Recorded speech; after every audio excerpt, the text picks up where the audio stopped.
Hello, हाय, नमस्कार, जय श्री कृष्ण, राधे राधे। कैसा हाल चाल सबके? उम्मीद करता हूँ सब अच्छे होंगे, स्वस्थ होंगे, मस्त होंगे और व्यस्त होंगे अपने जीवन में। तो आज जैसे 1 जुलाई है, आज जीएसटी दिवस है और चार्टर्ड अकाउंटेंट दिवस भी है। तो इसी के उपलक्ष्य में एक वीडियो लेके आए हैं जीएसटी के ऊपर। जीएसटी का काला चिट्ठा खोलेंगे कि जीएसटी क्या होती है, कितने प्रकार है, कितनी स्लेब है, जीएसटी के अंदर क्या क्या प्रावधान है, संवैधानिक प्रावधान क्या कहते हैं, क्या जीएसटी अगर देश में पहले नहीं था 2017 के पहले, तो पहले क्या सिस्टम था, अब क्या सिस्टम आया है। और ये भी बात करेंगे अगर देश में कोई कर प्रणाली हो ही नहीं, बिना कोई टैक्स लगे ही नहीं पूरे भारत में, तब क्या होगा, सारी बात करेंगे। तो आइए शुरू करते हैं। जीएसटी पॉइंट बाय पॉइंट अपन चलेंगे। जैसे जीएसटी कब लागू किया गया था? 1 जुलाई 2017 को मोदी जी ने संसद में घंटा बजाकर इसकी शुरुआत की थी। यह एक अप्रत्यक्ष कर है। जीएसटी क्या है? अप्रत्यक्ष कर। अप्रत्यक्ष कर है यानी कि एक इनडायरेक्ट टैक्स है। इनडायरेक्ट टैक्स है। मैं जीएसटी का एक इंट्रो दे देता हूं कि जो कर प्रणाली, जीएसटी क्या है? कर है, कर प्रणाली का एक हिस्सा है। कर प्रणाली क्या होती है? कर प्रणाली किसी भी देश की अर्थव्यवस्था की एक मजबूत नींव होती है। कर प्रणाली के माध्यम से ही किसी देश के आर्थिक विकास, आर्थिक समृद्धि को सुनिश्चित किया जा सकता है। कर प्रणाली के माध्यम से गवर्नमेंट अपनी पॉलिसी बनाता है, प्रोग्राम बनाता है, प्रोजेक्ट बनाता है। उसी के आधार पर आरबीआई भी, जो किसी देश का केंद्रीय बैंक होता है, वो भी अपनी जो नीति होती है, मॉनेटरी या मौद्रिक पॉलिसी, मौद्रिक नीति, वो भी तय करता है। तो जो कर प्रणाली है वो किसी आम आदमी के लिए भी जरूरी है। अगर एक आम आदमी यानी मैं अगर सरकार को टैक्स देता हूं, तो सरकार की ड्यूटी होती है कि वो मेरे वेलफेयर के लिए काम करे। ऐसे संविधान में लिखा हुआ है कि आर्टिकल 38, जिसमें सरकार सरकार, इंडिया की जो अर्थव्यवस्था है वो मिश्रित अर्थव्यवस्था है, साम्यवादी और पूंजीवादी भी। उन पर ज्यादा नहीं जाएंगे अपन, उनकी बस यही बात करें कि जो सरकार है, भारत की सरकार, वो जनता की वेलफेयर के लिए काम करती है। तो जनता की वेलफेयर के लिए उसको पैसा चाहिए, तो पैसा किससे? इनकम टैक्स या कॉर्पोरेट टैक्स या फिर डायरेक्ट और इनडायरेक्ट या फिर कर प्रणाली से कर लेती है, फिर जनता के विकास के लिए कार्य करती है। आपने सुना होगा नरेगा की स्कीम है, हेल्थ के लिए, एजुकेशन के लिए, वेलफेयर के लिए, सबके लिए स्कीम निकलती है, सबको पैसा देती है गवर्नमेंट और चलाती है, जिससे लोगों का कल्याण हो सके। तो जो कर प्रणाली है, कर दो प्रकार के होते हैं। एक तो इनडायरेक्ट यानी कि अप्रत्यक्ष कर, और डायरेक्ट कर यानी कि प्रत्यक्ष कर।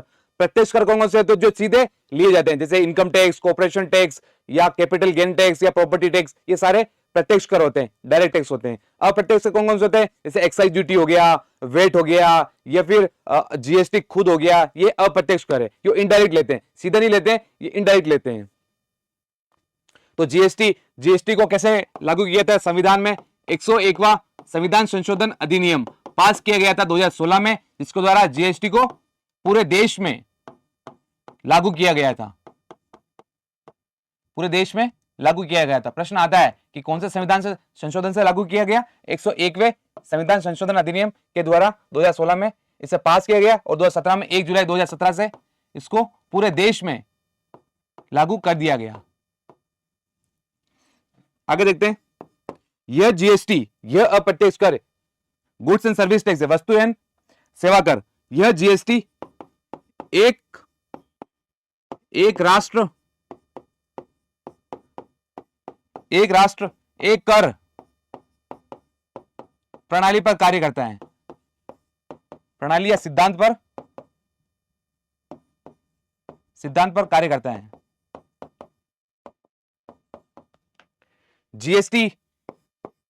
जीएसटी होता है क्या? जीएसटी होता है उत्पादन और जो बिक्री होती है, जो आप खरीदते हैं सामान, बिक्री होती है, या फिर जो कस्टमर होते हैं,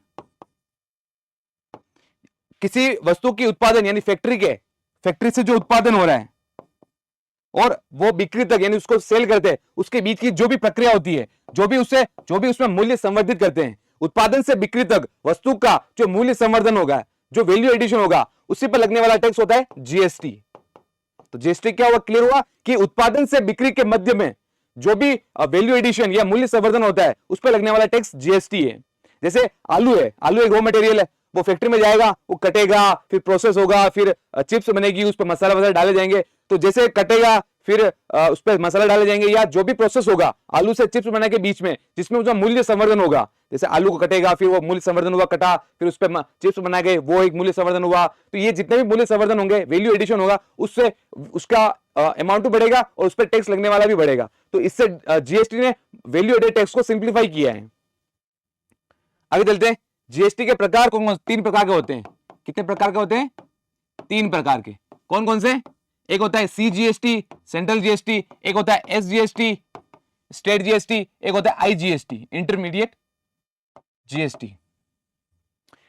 सेंट्रल और स्टेट, सेंट्रल GST और स्टेट GST दोनों ही अपने अपने ज्योग्राफिकल बाउंड्री में, अपने अपने बाउंड्री में, जैसे सेंट्रल GST पूरे देश पे लागू हो सकता है, स्टेट स्टेट के अंदर लागू होता है। और IGST अगर कोई व्यापार एक स्टेट से दूसरे स्टेट के बीच में जा रहा है तो उस पर CGST और IGST दोनों लगेगा। अगर एक व्यापार एक वस्तु स्टेट के अंदर ही है तो उस पर सेंट्रल GST भी लगेगा और SGST भी लगेगा। समझ में आया? आगे चलते हैं। 101वें संविधान संशोधन के तहत अनुच्छेद को ऐड किया गया। कौन सा अनुच्छेद ऐड किया गया? 279 ए को ऐड किया गया। और इसी अनुच्छेद 279 A1 में GST परिषद, GST काउंसिल को परिभाषित किया गया है। अब GST काउंसिल क्या होती है? GST काउंसिल, इसका जो चेयर होता है, चेयरमैन, जो अध्यक्षता कौन करता है इसकी? निर्मला सीतारमण, यानी कि मिनिस्ट्री ऑफ फाइनेंस के जो मंत्री होते हैं, वित्त मंत्री, वो इस GST काउंसिल की अध्यक्षता करते हैं, वित्त मंत्री।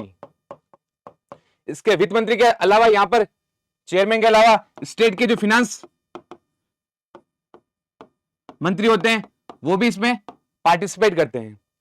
इसमें जो बहुमत, जैसे संसद में बहुमत होता है ना किसी बिल को पास करने के लिए, वैसे GST काउंसिल में बहुमत होता है सेंटर और स्टेट दोनों का।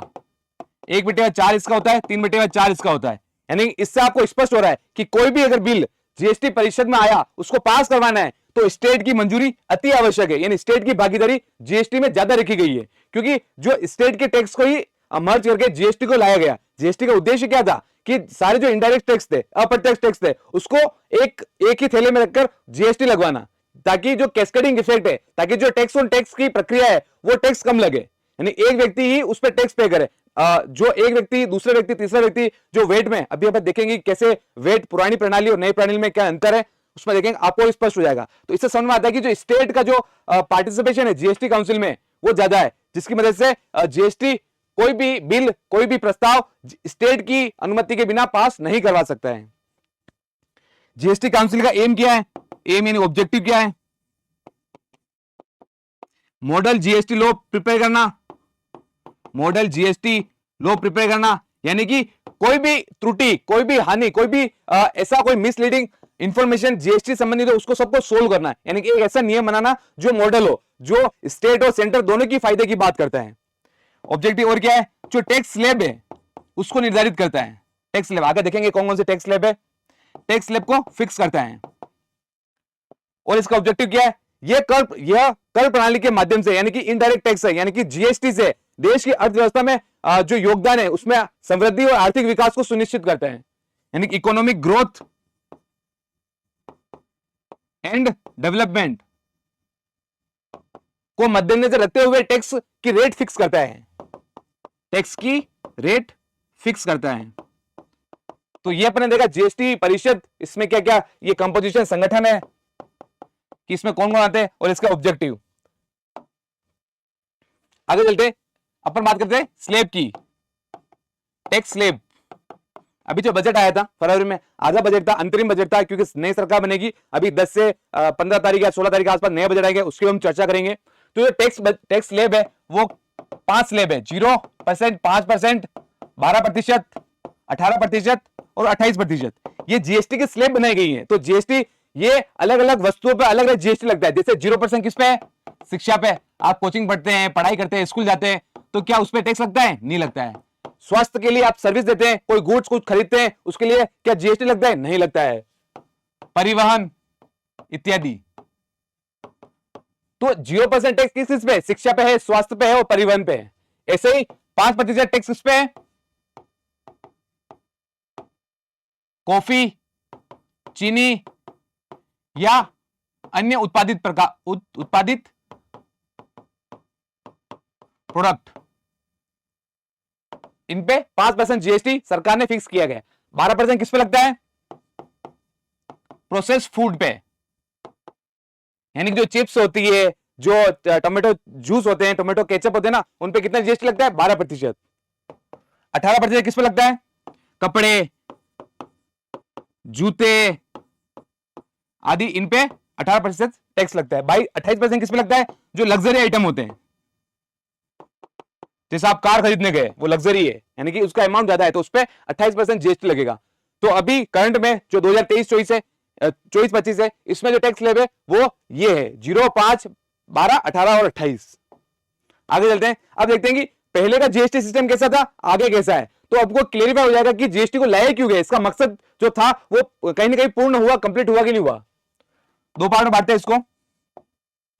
पहले देखते हैं कि वेट प्रणाली, पहले 2017 के पहले, 2017 के पहले वेट प्रणाली थी। वेट प्रणाली में क्या होता था कि अगर बी व्यक्ति को कोई माल बेचता है, एक के पास अगर 100 रुपए का रॉ मटेरियल है, वो अगर बी को बेचेगा तो उसमें एक वेट लगता था 10%।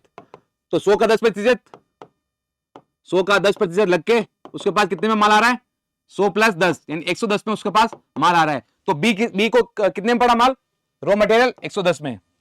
अगर यही बी अगर सी को बेचता है तो इसी पे अब बी उस पर कुछ पैसा ऐड करेगा ना कि 40% वेट, क्योंकि जीएसटी क्या है? वैल्यू एडिशन टैक्स है, मूल्य संवर्धन टैक्स है। अगर 110 में से माल खरीदा तो ये भी तो जोड़ेगा कि आलू यहां से आया तो प्रोसेस फैक्ट्री में जब चिप्स बनेंगे, जिसमें उसकी बिजली लगी होगी, लेबर का खर्चा लगा होगा, सारे सब मिला के उसने 40 रुपए मूल्य संवर्धन किया। तो अब सी को जो टैक्स पे करना होगा वो 150 पे 10% पे करना होगा।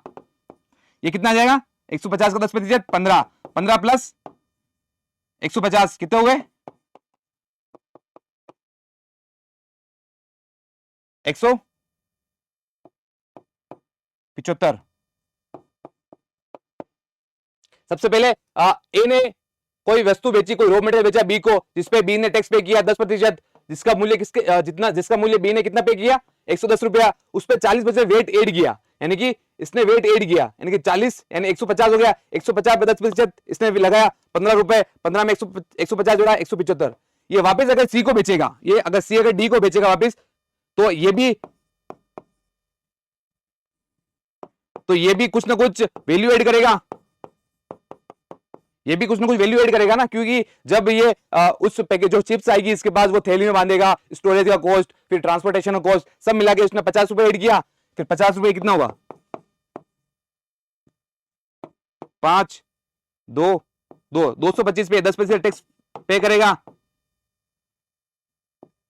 यानी कि 22.5 प्लस 175, 5, 9, 7, 9 और 2, 297.5 ये इस पे टैक्स पे करेगा। लेकिन इस पे क्या है, देखो पहले ए ने पे किया, ए ने इसको माल बी को दिया, बी ने पे किया, बी ने सी को दिया, सी ने पे किया, सी ने डी को दिया, डी ने पे किया, यानी कि टैक्स पे टैक्स लग रहा है। जो टैक्स पहले था वो आने वाले जिसको बेच रहा है वो भी टैक्स पे कर रहा है किसी आगे बेचने के लिए।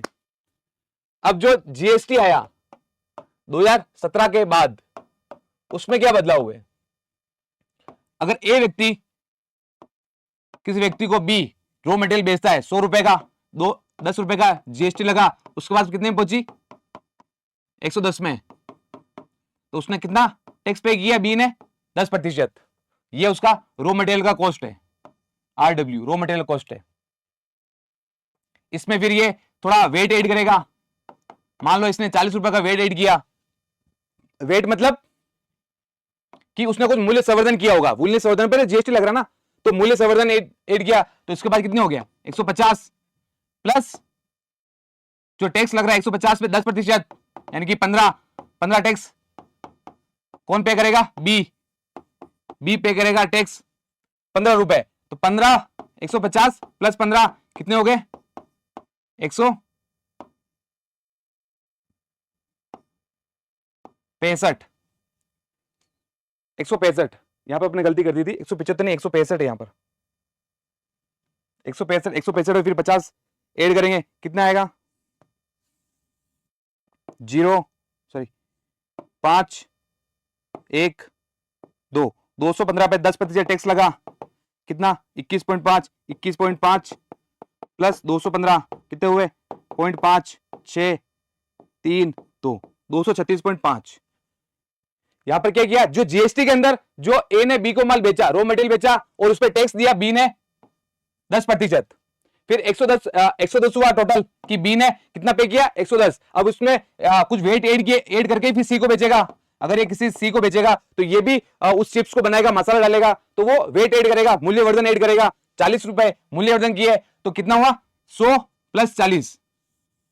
यहां याद रखना है कि 100 + 40 ये टैक्स तो ऑलरेडी पे कर दिया है, इसलिए इसको काउंट नहीं करेंगे अपन। किसको काउंट करेंगे, एक तो रॉ मटेरियल की कॉस्ट और जो उसने वैल्यू एडिशन किया इसको, यानी अब ये बी आगे बेचेगा किसी माल को तो वो 140 में बेचेगा। 140 में इसकी ओरिजिनल कॉस्ट हो जाएगी। 140 में अगर वो मान लो सी को बेच रहा है 10% टैक्स के साथ, तो 140 10% टैक्स कितना हुआ 14 + 140 ये कितना हुआ 4 5 1 154 रुपए। 154 रुपए सी को देने पड़ेंगे।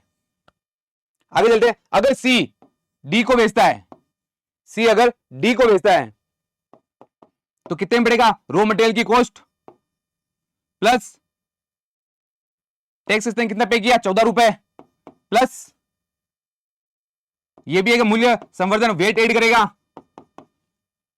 नहीं, इसके पास तो 140 थी ना, और प्लस इसने 14 रुपए टैक्स पे किया है।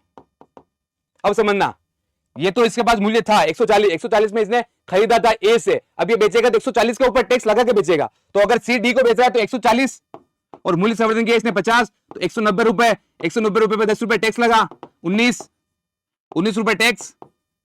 तो टोटल वैल्यू कितने डी को कितने में पड़ेगी, डी कस्टमर है तो डी को कस्टमर को कितने वैल्यू में पड़ेगी 19 + 140, 19 प्लस 190 है ना, 190 19 + 90 यानी कि 209 रुपए में इसको डी को पड़ रही है। तो अंतर देखिए, जीएसटी में इसको 209 में पड़ रही है और यहां पर 236 में पड़ रही है। कितना अंतर हुआ, क्योंकि वेट में टैक्स ऑन टैक्स लग रहा था। एक व्यक्ति दूसरे व्यक्ति को बेच रहा है, दूसरा तीसरे को बेच रहा है, तो पहला व्यक्ति, दूसरा व्यक्ति, तीसरा व्यक्ति तीनों टैक्स पे कर रहे हैं।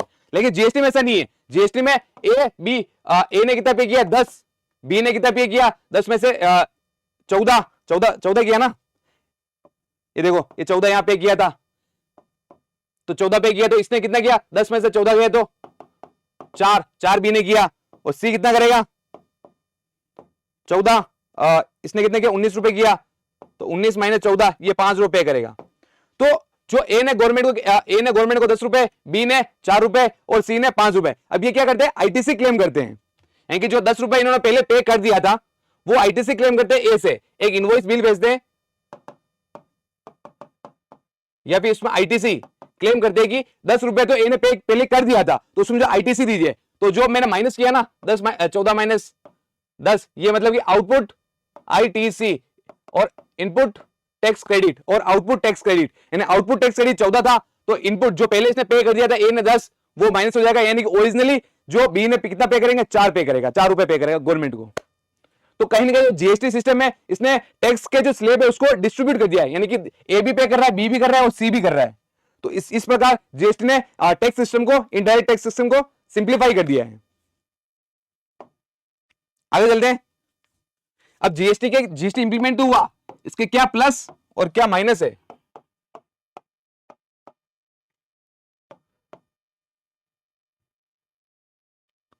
क्या प्लस है इसके, कास्केडिंग इफेक्ट, यानी जो टैक्स ऑन टैक्स था, टैक्स ऑन टैक्स सिस्टम था उसको एलिमिनेट कर दिया, यानी कि जो टैक्स ऑन टैक्स लगता था, एक ही व्यापार में मल्टीपल आदमी टैक्स पे करते थे, उसको उन्होंने एलिमिनेट कर दिया जीएसटी ने।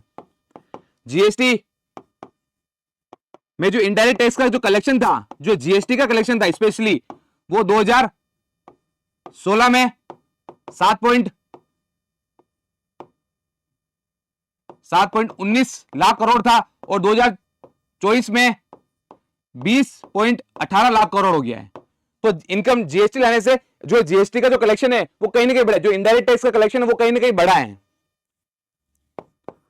जीएसटी लाने से। और क्या हुआ है, जो कर प्रणाली थी जिसमें कर का अनुपालन होता था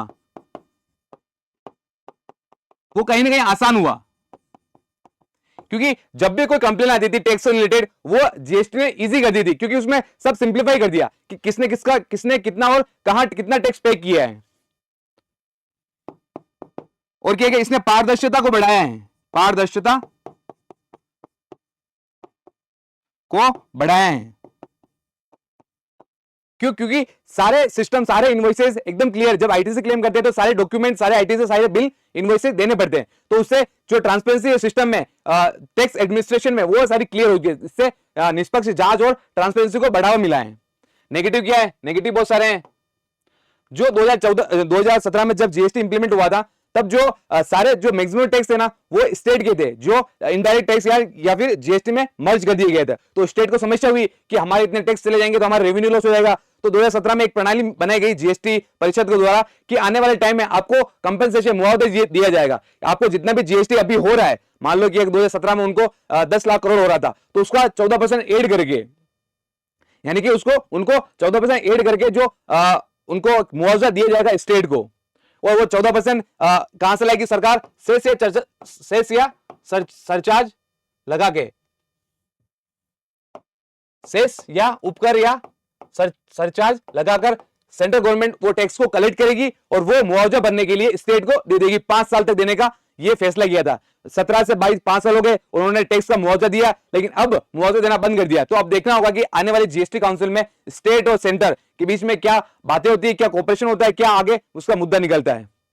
तो इसका नेगेटिव यही है कि जो कंपनसेशन है स्टेट को, जो सेंटर ने प्रॉमिस किया था कि अगर आपको जीएसटी में या अप्रत्यक्ष कर में घाटा होगा तो हम उसकी भरपाई करेंगे, तो कंपनसेशन, मुआवजा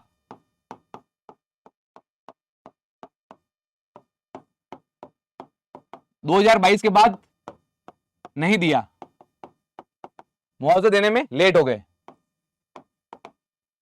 आगे चलते हैं। जो जीएसटी सिस्टम है वो कहीं ना कहीं वो जो टैक्स है ना, इतनी टैक्स स्लैब है, ये मल्टीपल टैक्स स्लैब है, 0, 5, 12, 18, 28, ये मल्टीपल टैक्स स्लैब को कम करके रेशनलाइज करने की जरूरत है। कहीं ना कहीं व्यक्ति कंफ्यूज होता है, या फिर जो ऑफिसर होते हैं वो कंफ्यूज होते हैं कि ये टैक्स सिस्टम में ये वस्तु आ रही तो इसमें ये क्यों नहीं आ सकती। जो जितनी कॉम्प्लेक्सिटी है टैक्स सिस्टम में, टैक्स स्लैब में, उसको रेशनलाइज करने की जरूरत है। टैक्स स्लैब को रेशनलाइज करने की जरूरत है, सिंप्लीफाई करने की जरूरत है। आगे देखते हैं।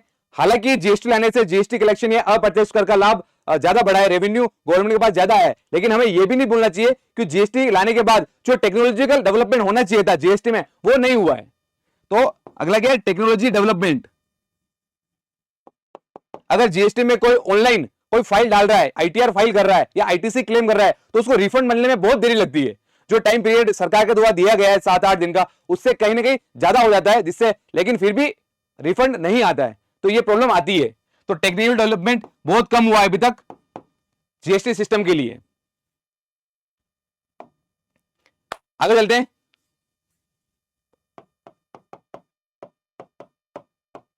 तो सॉल्यूशन क्या हो सकता है?